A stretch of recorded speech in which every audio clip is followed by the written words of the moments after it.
Hello and happy Thursday. My name is Michael Leeserman here with the Trial Guide's Tip of the Day. The date is January 9th, 2025.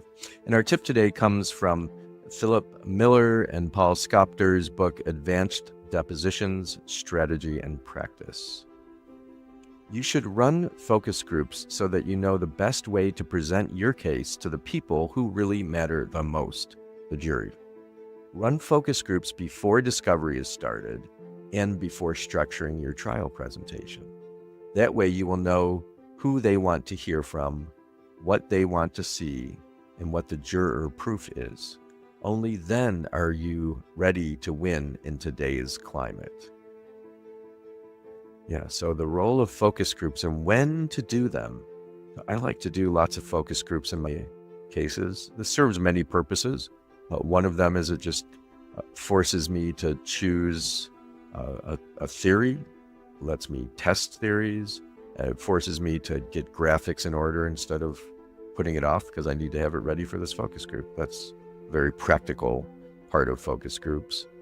I imagine some people might hear this and say, especially if you have a large caseload or there are cases that maybe you don't have a large budget for, you think, oh, that sounds good for others handling big truck cases or med mail, whatever it is you're handling, but that doesn't work in my cases.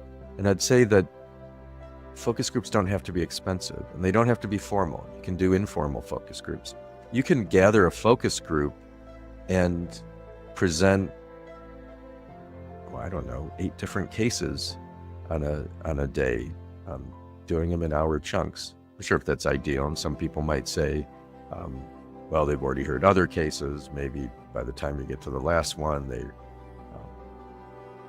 confusing facts or there's some kind of less than scientific validity. And I think it's right that I prefer to have one case tested. And still, it's better than nothing. Rather test a bunch of cases in a day and just talk to a focus group about them. I like to find a marketing facility with two-way mirrors that will recruit a representative sampling, a demographically representative sampling of the jurisdiction. And you don't have to do that. You won't get the same demographics, but you can use online recruiting. Some people have used like a Craigslist. I think there's better ways than that. Get a bunch of friends together, buy people pizza or give them, we need to give them $50, just free pizza. Figure out what works for you and consider the advice in Phil Miller and Paul Skopter's book that you do this early. So at the beginning, even when you don't have a story, you don't know exactly what your theme is going to be, you can do what's called a concept focus group. You just throw out a fact or two and hear what jurors have to say about it. This is a truck crash. A truck and a car collided. What do you think? What do you want to know? How did it occur? And not to be impatient. Let people talk and say, well, let me give you another fact. It happened on Interstate I-10, and the side of the truck and the side of the car collided. The truck driver says the car came into its lane, and the car says the truck came into its lane. What do you think? What more do you want to know? You haven't given any of the facts, and not many, because you want to hear what does it matter to the jury. And you might think, okay, they're going to say, was it daytime or nighttime, where the turn signal is on? What you might get, and what we often get, is what we don't expect, questions that will lead you to, where were they going? What had they done the night before? Who else was in the vehicle? And actually other questions that go far afield, and you think, well, that's not directly relevant. And yet they're the things that people care about. So this makes a lot of sense to do focus groups whenever you can and figure out a way to do that.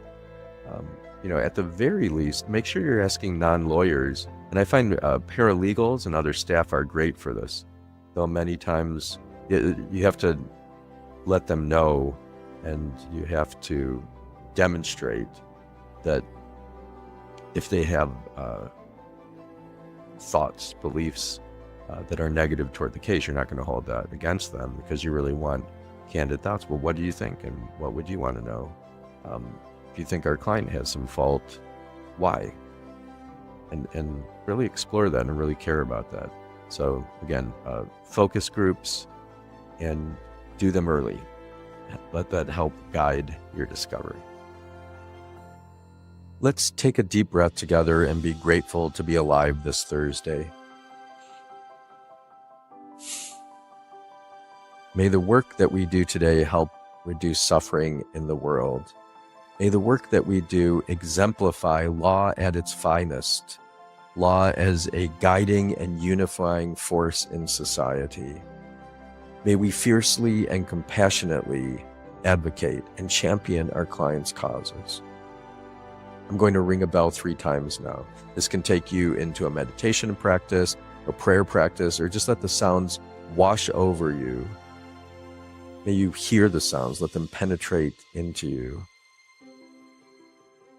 And may it remind you to wake up, go out, do good things, and have fun while you're doing it.